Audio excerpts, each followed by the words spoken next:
오늘은 어버이 주일이자 가정주일인데요. 온전한 가정 회복에 대한 말씀을 드릴 텐데, 제 마음에 이 가정주일 이럴 때는 좀 여러분 신방하고 싶은데요. 자, 물리적으로 다 신방을 못하니까 오늘 이 말씀을 통해 신방한다고 생각하시고, 오늘 제가 그냥 신방할 때 막 고함 지르고 안 그러잖아요, 그죠? 그러니까 조곤조곤 말씀드릴 테니까 오늘 이 말씀을 통하여 모든 우리 가정들이 말씀 안에서 회복될 수 있도록, 또 가정에 관한 한 오늘 말씀을 통해 평생 부를 수 있는 노래, 붙잡을 수 있는, 흔들 수 있는 깃발, 집중할 수 있는 사명을 확인하는 시간 되기를 간절히 바랍니다. 간절히 바랍니다. 자, 먼저 하나님은 온전한 가정을 설계하셨습니다. 온전한 가정을 설계. 무슨 말인가 하면, 하나님의 온전한 가정 설계는 크게는 우주를 창조하시고, 그 다음에 이 지구를 창조하시고, 또 에덴을 창조하시고, 에덴 가운데 에덴 동산 정원을 창조하시고, 그 다음에 동산 가운데 가정을 주셨습니다. 크게 보면 매크로하게, 크게 보면 우주를 창조하셨는데, 대창조인데 작게 보면 마이크로하게 가정까지 주님이 창조하신 것입니다. 처음 가정을 창조하실 때 가정을 온전하게, 완전하게 창조하셨습니다. 온전하게, 또 어떻게 해요? 완전하게 창조하셨습니다. 그리고 온전한 가정을 위해서 하나님은 온전한 가정마다 사명을 주셨습니다. 어떤 사명을 주셨는가? 생육하고 번성하고 땅에 충만하라고 온전한 사명을 주시고, 그 다음에 이 가정을 위하여 온전한 장소를 주셨어요. 그 장소 가운데도 가장 중앙에 좋은 에덴 동산, 거기에 사람을 두셨어요. 좋은 정원을 주셨어요. 그리고 하나님은 가정에 온전한 동반자도 주셨어요. 돕는 배필을 주시고, 또 서로가 이렇게 서로 가정을 이룰 수 있도록, 그것뿐만 아니라 그 가정에 맛있는 거 먹을 수 있도록 아름답고 먹기에 좋은 나무와 실과와 좋은 환경들을 허락해 주셨어요. 즐거움과 음식을 주셨어요. 그런데 하나님께서 이 온전한 가정이 가정될 수 있도록 경계를 주셨어요. 바운더리. 선악을 알게 하는 나무는 따먹지 마라. 경계, 바운더리. 그래서 여러분, 온전한 가정을 이루기 위해서는 결코 넘으면 안 되는, 넘지 말아야 할 경계와 선을 주신 거예요. 그리고 이걸 넘어버리면 인간이 안 되는 거예요. 가정이 안 되는 명확한 선을 주셨어요. 이걸 넘으면 인간이 안 되고, 나는 사람이 아니무니이다. 나는 가정이 아니무니이다. 그래서 온전한 가정이 아니라 엉겅퀴와 가시덤불이 있는 그런 안타까운 가정, 엉겅퀴와 가시덤불의 인생이 될 수밖에 없도록 그렇게 되었어요. 그래서 이 바운더리가 굉장히 중요해요. 경계가. 저는 우리 교우들, 하나님 아버지, 제발 우리 교우들 기도할 때마다 우리 등록된 모든 교우들 특별히 은혜의 경계를 넘지 말게 하여 주십시오. 그 은혜의 테두리 안에 있게 해주십시오. 그게 마음에 간절함이 있어요. 기도할 때마다. 그리고 온전한 가정의 예로 시편 128편에 모든 하나님의 백성들은 성전에 올라갈 때마다 그 마음에서 올라가요. 그래서 성전에 올라가는 노래 시편 128편에 온전한 가정에 아주 이그샘플을 주셨어요. 먼저 온전한 가정은 2절에 보니까 뭐라고 하냐면, 너가 내 손이 수고한 대로 먹을 것이라. 너가 복되고 형통하리로다.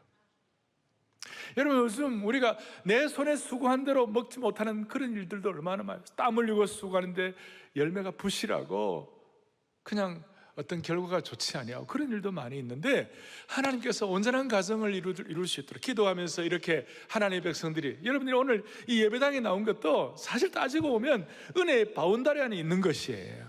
은혜의 경계선 안에 있는 것이에요. 이건 큰 우리에게 특권이에요. 그리고 예배당에 올 때마다 너가 너의 손이 수고한 대로 먹을 것이라. 온전한 가정상을 주시는데 어떤 뜻이에요? 수고의 열매를 향유하고 행복하고 형통하게 된다. 그 3절에 보니까 너 집 안방에 있는 너 안에는 결실한 포도나무 같고 너 식탁에 둘러앉은 자식들은 어린 감람나무 같다. 그게 뭐예요? 어린 자녀, 아내와 자녀의 축복을 주시는 거예요. 5절에 보니까 여호와께서 시온에서 너에게 복을 주실지어다. 너는 평생에 예루살렘의 번영을 보겠다. 이 시온이라는 것은 오늘로 말하면 교회예요.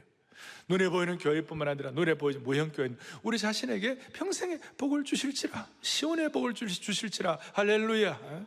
6절에 너 자식을 볼지어다. 이스라엘에게 평강이 있을지로다. 믿음의 아름다운 세대 개성이 있게 하시고 이를 통하여 평강, 온전함, 그야말로 샬롬의 평강을 하나님이 허락해 주시는 줄로 믿습니다. 이거 이제 하나님이 온전한 가정을 창조하시고 온전한 가정의 예를 우리에게 보여주신 것이에요. 그런데 똑같아요. 마귀가 이걸 못 보는 거예요. 사마귀는, 사탄, 마귀, 귀신은 이걸 못 보고 또 난리를 치는 거예요. 사탄의 전공과 주특기는 가정 파괴예요. 에덴 동산에 부부를 찢어놓고 형제들을 찢어놓고, 여하튼 사탄은요 수단 방법을 가리지 아니하고, 뭘 가리지 않고요? 수단 방법을 가리지 않고 가정을 맹렬하게 공격하는 거예요. 가정과 자녀들을 파괴하는 쥐레들을 곳곳마다 파묻어 놓았어요. 자, 이런 현실을 앞에 놓고 우리는 지금 오늘 창세기 27장 오늘 본문을 다루는 거예요. 창세기는 왜 쓰여졌습니까? 아니, 창세기는 누가 썼습니까? 모세가 썼는데 왜 이걸 썼습니까? 본래는 이스라엘 백성들이 광야 생활을 다 이제 정리하고 이제 가나안 땅에 들어가는, 약속의 땅 가나안 땅에 들어가는데, 약속의 땅 가나안 땅은 텅 빈 공간이었습니까? 아니면 이미 어떤 부족들이 살고 있는 곳이었습니까? 텅 빈 땅이 아니었고, 거기에는 아주 가나안의 타락한 가나안 족속들이 오염된 문화, 엉망진창 가정, 그리고 악한 우상들을 섬기는 그런 아주 가나안 땅은 오랫동안 세상 가치관으로 오염되고 물든 이방 민족들이 살고 있었기 때문에, 이방 민족의 타락한 문화가 아주 지배하고 있었기 때문에 이러면 안 되지. 광야를 떠나서 너희들이 가나안에 들어갔을 때는 이제는 너희들에게 영적 매뉴얼이 필요한 거야. 영적 매뉴얼, 아까 제가 처음 말했잖아요. 바운더리, 경계선을 가진 영적 매뉴얼인데, 그게 뭐냐면 창출내 민신,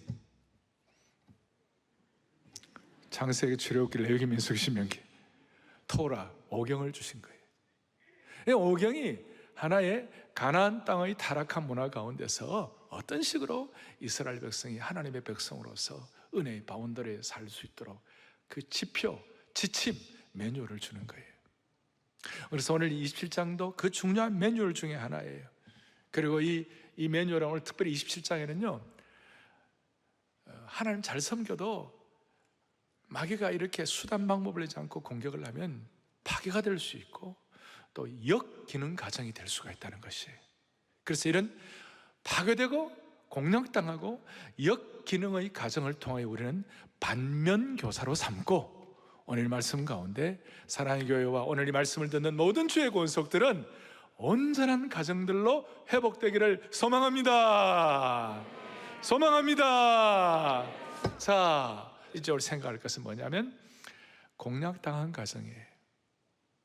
여기 창세기 27장에 오늘 보니까 1절부터 46절까지 전체 긴데요, 오늘 이제 말씀 마치고 나면 다시 집에 가서 한번 더 읽어보세요. 더 이제 실감 있게 와닿을 것이에요. 여기는 아빠 엄마가 있고 아들 둘이 있어요. 근데 좀 문제가 생겼어요. 아버지는 맏아들 에서를 편애하고 사랑하고, 엄마를 이브가는 둘째 아들 야곱을 편애했습니다. 그걸로 끝나면 좋은데 이제 거기에 이제 문제가 생기기 시작했어요. 오늘 4절에 이런 내용이 나옵니다. 4절에 내가 즐기는 별미를 만들어 내게로 가져와서 먹게 하여 내가 죽기 전에 내 마음껏 너에게 축복하게 하라. 아버지 이삭이 자기가 편애하는 맏아들 에서에게 소곤소곤 비밀로 아내와 둘째 아들 모르게 야, 별미를 만들어 갖고 오라. 그리고 내가 너에게 축복하겠다. 뭐 겉으로 볼 때는 있을 수 있는 것 같지만 사실 이거는 하나님의 계획과는 이거는 상충되는 것이었어요. 앞에 25장에 보면 뭐라고 나와 있냐면 큰 자가 어린 자를 섬기리라. 하나님은 그렇게 하셨어요. 그리고 이것은 자기 아내도 알고 자기도 알고. 여러분, 이삭이 어떤 사람이에요? 이삭은 하나님의 말씀이라면 껍벅 죽는 사람이고 순종의 대명사예요. 이삭은 모리아산에서 이삭이 아브라함을 통하여 제물로 바쳐질 때에 그냥 그 아브라함의 노년기였기 때문에 제물로 바쳐지려고 할 때 이삭이 도망갈 수도 있었고 아버지를 힘으로 제압할 수도 있었지만 순종하여 제물대도 좋다. 순종의 사람이었어요. 오늘 여기 보니까 하나님의 계획을 순종하지 아니하고 자기 생각대로 맏아들을 축복하려고 하는, 그래서 하나님의 말씀을 불순종하면서까지 맏아들을 축복하는 계획, 그걸 보면서 사실 이때 이삭이 눈이 좋지 않았어요. 눈이 흐려졌어요. 그러니까 피지컬리 육신적으로 눈이 흐려졌고 동시에 영적으로도 판단력이 흐려진 것 같아요. 천하의 이삭도 이럴 때가 있는 거예요. 그래서 우리 연세 드신 어른들은 항상 조심해야 돼요. 주여 사랑의 교회와 한국교회 어른들 영안이 흐려지지 말게 하여 주십시오.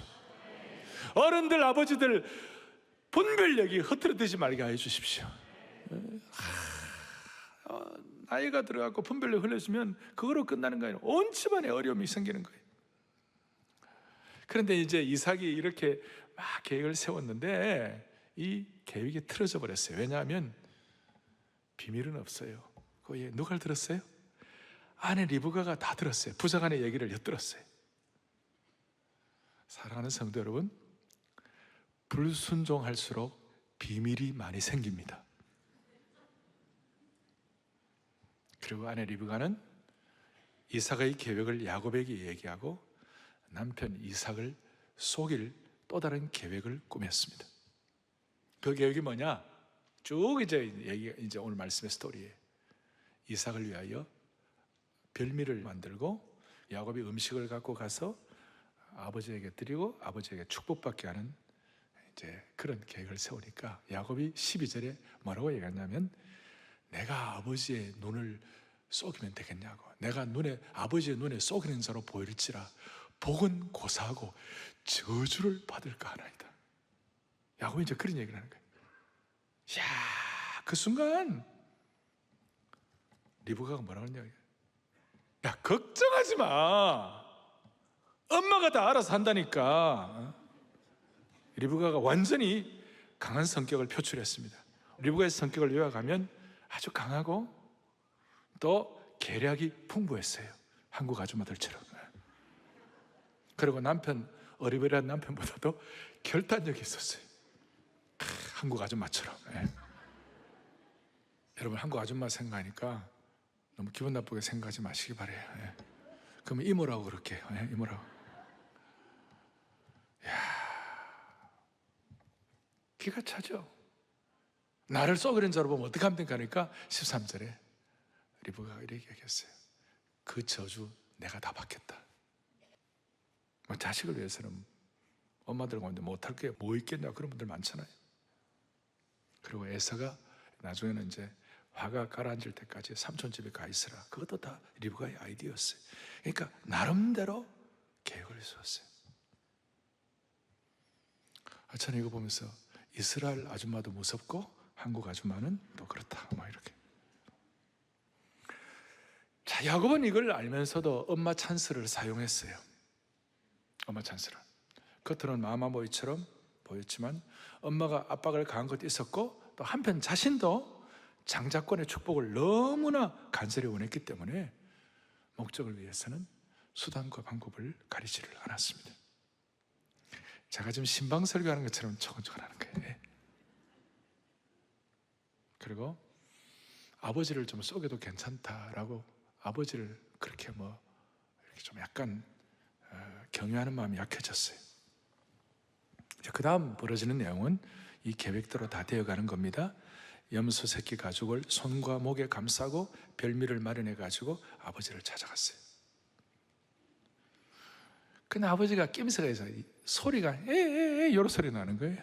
그리고 이삭의 생각에 에서가 이렇게 빨리 사냥해 올 리도 없기 때문에 거기에 대해서 야곱이 아버지에 대해서 디테일한 속임수가 있었어요. 아버지가 눈이 좋지 않았기 때문에 의도적으로 속였어요. 19절에 나는 아버지 아들 에서로소이다. 맏아들 속였어요. 두 번째로는 하나님의 이름을 함부로 도용을 했어요. 20절에 여호와께서 나로 순조롭게 만나겠다. 만나기는 뭐 만나? 자기가 집에서 준비한 건데. 그리고 반복적으로 속였어요. 24절에 너가 진짜 에서냐 그러니까 너가 진짜 내 아들 에서냐 그러니까 진짜 에서라고 야곱이 이렇게 얘기하는 거예요. 거짓된 친밀감도 보였어요. 아버지가 입을 맞췄어요. 여러분, 속임수는 속임을 낳고 거짓은 거짓을 낳습니다. 어쨌든 이삭 입장에서는 좀 의심스러웠지만 야곱을 축복했어요. 28절과 29절에 어떻게 보면 완벽한 축복을 했어요. 하나님은 하늘의 이슬과 땅의 기름짐이며 풍성한 곡식과 포도주를 너에게 주시기를 원하노라.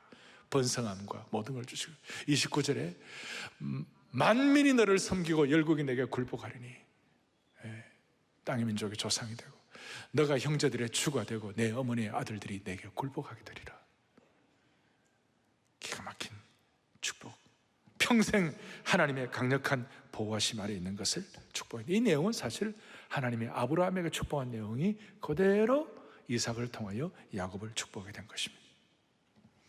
여기서 깨닫는 것은 이런 속임수가 있고 거짓인 난무에도 하나님의 뜻은 이루어지는 것이에요. 자, 이제가 이제 문제. 이제부터 이제 에서가 애써가지고 이렇게 자기가 사냥터에서 사냥을 해가지고 와가지고 아버지에게 별미를 만들어서 갖고 와서 아버님이 드십시오 하는 순간 무슨 일이 벌어졌어요? 33절에 이삭이 심히 크게 덜덜 떨며, 덜덜이라는 말은 없어요. 심히 벌벌 떨어서 벌벌. 32절에 야, 너는 누구냐? 나는 아버지의 아들 맏아들 에서입니다. 그 순간 노쇠한 이삭이 벌벌 떨었어요.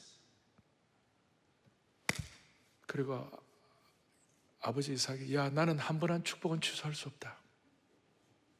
그러니까 34절에 동생에게 한 축복 취소할 수 없다 그러니까 34절에 에서가 그의 아버지의 말을 듣고 소리내어 울며, 전에는 방성대곡이라고 그랬어요. 막 통안에 눈물을 흘리면서 엉엉 울면서 아버지 내게도 축복해달라고, 내게도 그래달라고. 저는 지금 에서의 비명소리가 막 들려요. 왜냐하면 제가 장남이기 때문에. 야, 구약에는 장남이 너무 사고를 많이 쳐. 에서 사고쳐, 장남 가인이 사고쳐, 다윗의 큰형 엘리압이 사고쳐, 그리고 야곱의 큰아들 르벤이 사고쳐, 다윗의 장남 암논이 사고쳐. 제가 장남이잖아요. 장남이죠. 자, 좀 가정예배 될 줄 안 하려고 그러는데 그래도 오늘 가정이니까 어쩔 수 없이 얘기하더라도 이해해 주세요. 예. 그러나 신약시대는 그리스도의 보혈의 능력이 있기 때문에 모든 장남들이 회복된 줄로 믿습니다. 장남들 안도의 한숨을 쉬세요. 그런데 제가 이걸 보면서요, 아까 이삭이 벌벌 떨었다고 그랬잖아요. 이 사실 알고. 그런데 어떻게 보면요, 이게 요한 켈빈 같은 사람은요, 안도의 전율이라는 거예요.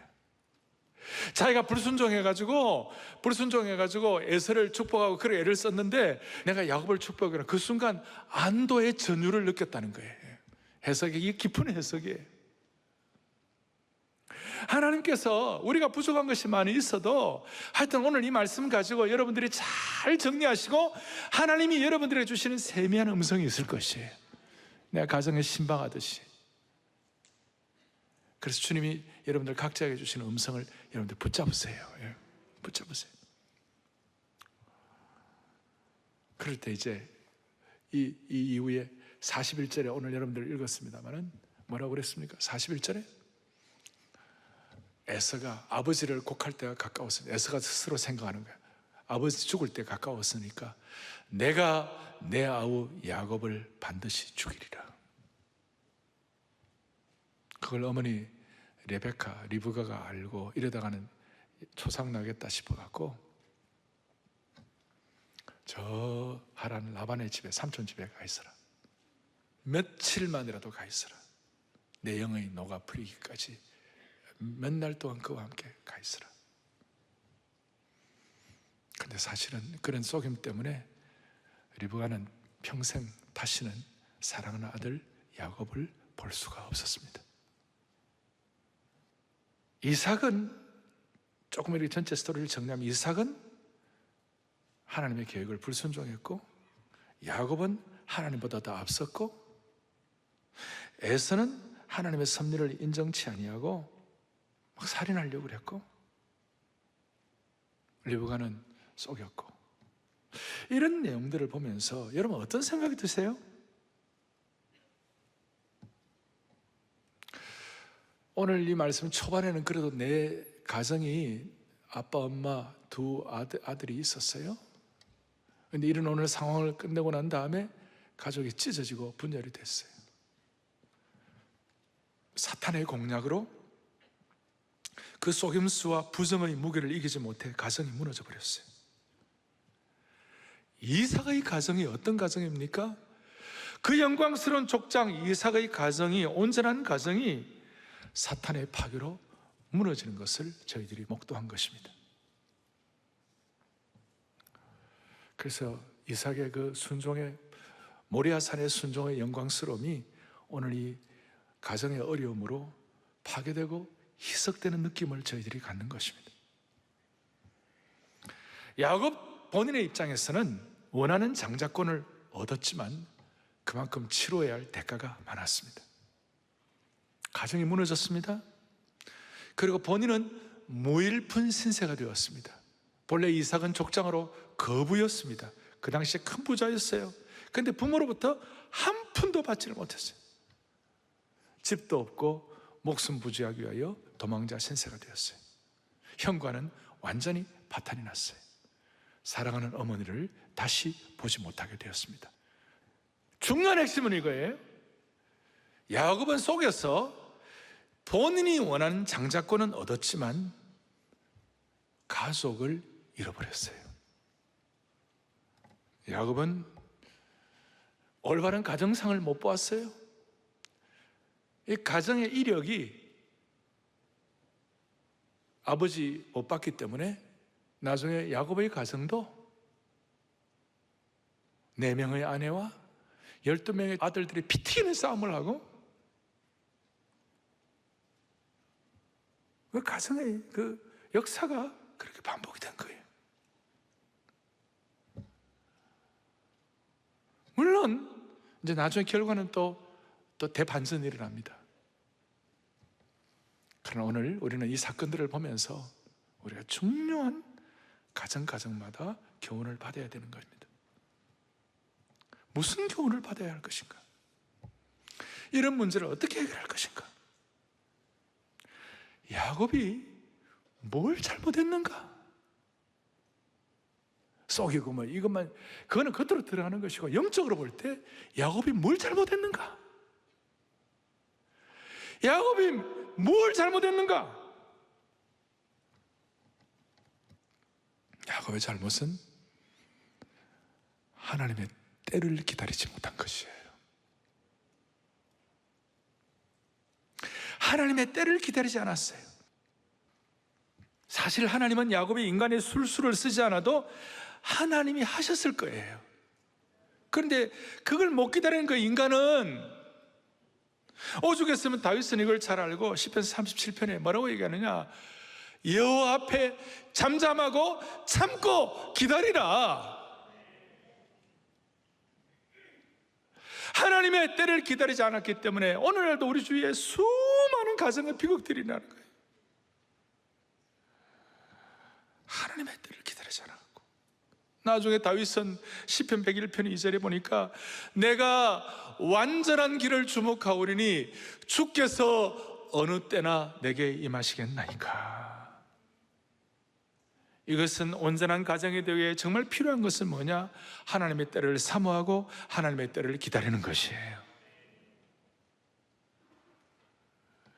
여러분이 하나님의 때에 대한 걸 우리 이 진리 앞에 우리가 잘 정리하기 위해서 딱 마음에 집중하고 소원해야 된 명제가 있는데, 그것이 뭐냐면, 아무리 어렵고 힘들어도 하나님 신뢰하고 하나님 믿음으로 하나님의 때를 기다리게 되면 수많은 과정들이 어렵고 힘들고 상처가 있는 그런 일들이 있다 할지라도, 갈등이 있어도요 결코 실망하지 아니하고 결과는 달라지는 것이에요.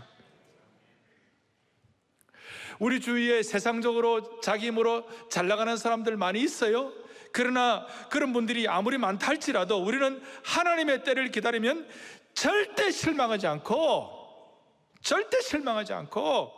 하나님께서 기다리도록 만들어 주시는 것이에요.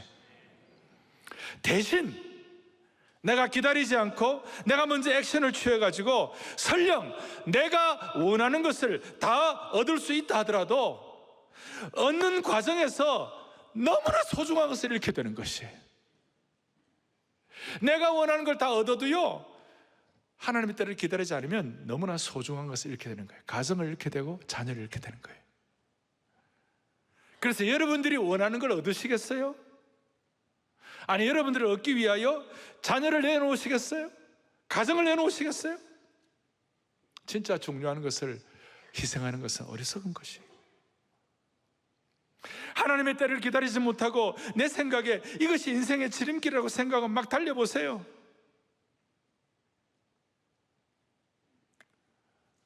하나님의 사람들은 반드시 하나님의 때를 통하여 그 그릇을 만드시고 인격 다듬으시고 거기에다 하나님 소중한 거 넣어주시는 거예요. 그걸 좀 기다려야 되는데 그걸 못 기다려요.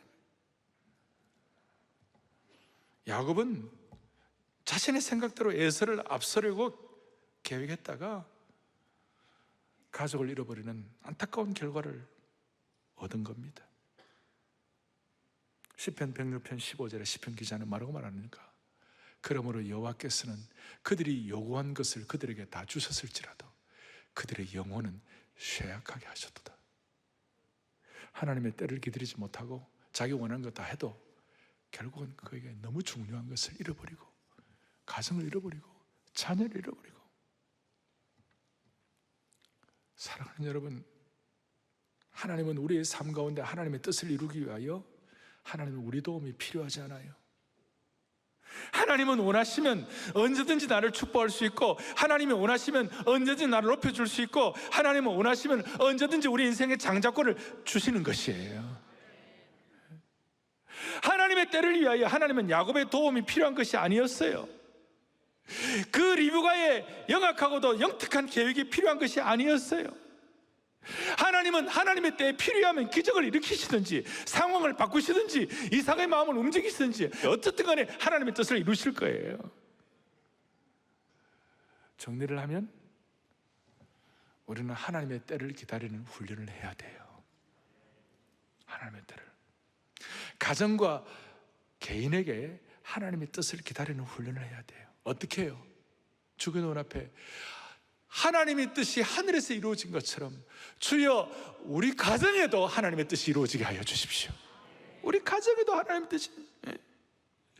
만약에 야곱처럼 나의 뜻이 이루어지기를 원합니다 라고 얘기하면서 수단 방법을 가리지 않는다면 하나님 이렇게 말씀할 거예요. 그래, 좋다. 너 뜻 이루어지기 위하여 너 뜻 이루어져라. 대신 너의 뜻이 이루어지기 위하여 반드시 너의 가정과 너의 자녀가 희생된다고.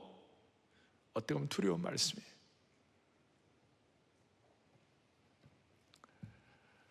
사랑하는 형제자매 여러분, 하나님의 뜻이 하늘에서 이루어진 것처럼 오늘 이 말씀을 듣는 모든 성도들의 가정마다 하나님의 뜻이 이루어지기를 바랍니다. 하나님의 뜻이 주님의 방법으로 주님의 시간대에 주님의 계획대로 이루어지기를 바라는 것입니다. 그래서 우리 마음의 소원을 가지고 주여 주님의 방법으로 주님의 계획대로 주님의 뜻대로 주님의 시간에 이루어지게 하여 주시옵소서. 자, 하나님의 뜻이 이루어지도록 은혜를 베풀어 주옵소서. 은혜를 우리 또 한번 손 한번 들고 주님의 뜻이 이루어지게 하여 주님의 뜻이 이루어지게 하여 주옵소서. 다시 한번 주옵소서. 이것이 여러분 얼마나 중요한 거면 포스트 코로나, 앞으로 코로나 이후에 한국교회 어떻게 될 것인가, 포스트 코로나 시대에 앞으로 한국교회는 어떤 사람들은 분립개척을 한다, 어떤 사람들은 SNS 사이에 온라인 교회를 차려야 된다, 믿음의 세대교회 다 이렇게 중요하다. 이게 다 필요는 하겠지만, 그러나 포스트 코로나 시대에 정말 중요한 것은 가정이 회복되어야 하는 것이, 교회의 본질적인 사명을 가지고 교회가 가정 같고 가정이 교회 같은 이런 가정이 회복돼야 이것이야말로 정도 목회요, 정도 사역이요, 정도 신앙이 되는 것이에요. 무엇보다도 오늘 이 말씀을 듣는 모든 가정들, 하나님의 뜻이 여러분 가정에 하나님의 계획대로, 하나님의 시간대에, 하나님의 방법대로 온전히 이루어지기를 바라는 것입니다. 여러분, 하나님의 뜻을 잠잠히 기다려야 할 영역이 뭡니까?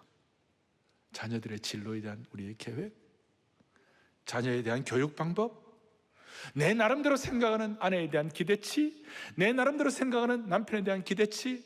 하나님의 때를 기다리세요. 그거 안 된다고 속 끓여가지고 힘들어하지 말고. 그리고 이게 시간이 너무 많이 걸릴까 걱정하는 분들이 많이 계세요. 야곱은 20년이라는 시간을 하나님의 때를 기다리지 못해가지고 그 하란 땅에 가고 어떻게 보면 희생해서 막 오래 간 것 같아요. 근데 또 하나님은 은혜를 주실 때요, 야곱에게 무슨 일이 벌어지는가, 7년을 며칠같이 여겼더라. 좀 실수하고 부족해도 하나님의 때에 대한 깨달음을 가지고 여러분 다시 회복하면 시간이 좀 걸려도 7년을 하루같이, 7년을 며칠같이 하나님이 기쁨을 주시는 것이에요. 야곱은 하나님의 때를 기다리고 나중에 그가 야복 강가에서 하나님과 씨름하고 그가 하나님의 때를 통하여 그의 인격이 새로워지고 그랬을 때 야곱의 이름이, 야곱이라는 이름이 뭡니까? 사기꾼이에요. 발 뒤꿈치를 잡은 자, 사기꾼. 그 야곱이 이스라엘이라는 이름, 열국을 섬기는 자, 민족의 아버지가 되는 거예요. 이스라엘. 그리고 피 튀기는 전쟁을 했던 야곱의 12아들이 모든 이스라엘의 각 민족의 조상이 될 수가 있었던 것이. 우리가 하나님의 때를 기다리고 하나님의 때를 소망하고 하나님의 때를 기도하면 우리의 이름을 이스라엘로 바꿔주시고 수많은 시간들이 7년을 하루같이 만들어주시고 우리 자녀들이 민족의 조상들이 될 것입니다. 영어로 home이라는 말은 마음이 머문다 그 뜻이에요. 우리의 가정에 어떤 마음이 머물러야 하겠습니까? 가정마다 어떤 마음이 stay 머물러야 하겠습니까? 하나님의 때를 기다리는 마음들이 머물러기를 바랍니다. 그렇게 해서 사랑의 교회, 오늘 이 말씀을 듣는 모든 주의 권속들은 온전한 가정의 회복을 감당하기를 소망합니다. 마지막 성경구절 하나 읽고 기도하겠습니다. 성경구절, 제가 좋아하는 성경은 시편 144편 12절에 또박또박 우리 같이 보겠습니다. 우리의 아들들은 어리다가 장성한 나무들과 같으며 우리의 딸들은 궁전의 양식대로 아름답게 다듬은 모퉁이 돌과 같다. 할렐루야. 여러분 가정마다 여러분 아들들은 장성한 나무가 되게 하시고 딸들은 궁전의 모퉁이 돌이 되게 하시고 가정마다 천국의 예고편을 맛볼 수 있기를 간절히 소원합니다. 손을 다 펼치시고 주님의 마음 본받아 살면서 그 온전하심 나도 이루리. 그게 우리 온전한 가정을 이루기를 소원하는 마음, 주님의 마음 본받아 살며 주님의 마음 본받아 살면서 본받아 살 그 온전하심, 그 온전하심 나도 주님의 때를 기다려 살면서 주님의 때를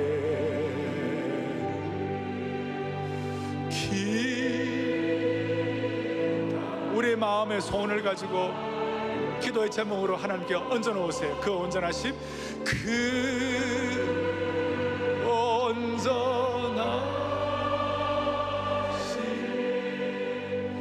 나도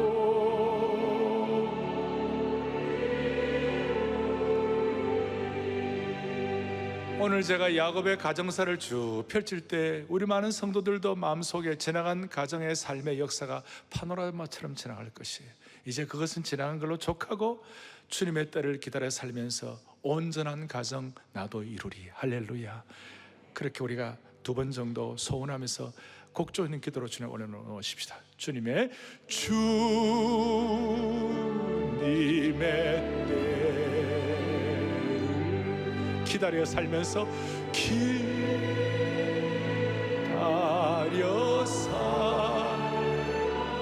주님 앞에 온전한 가정, 온전한 가정, 온전한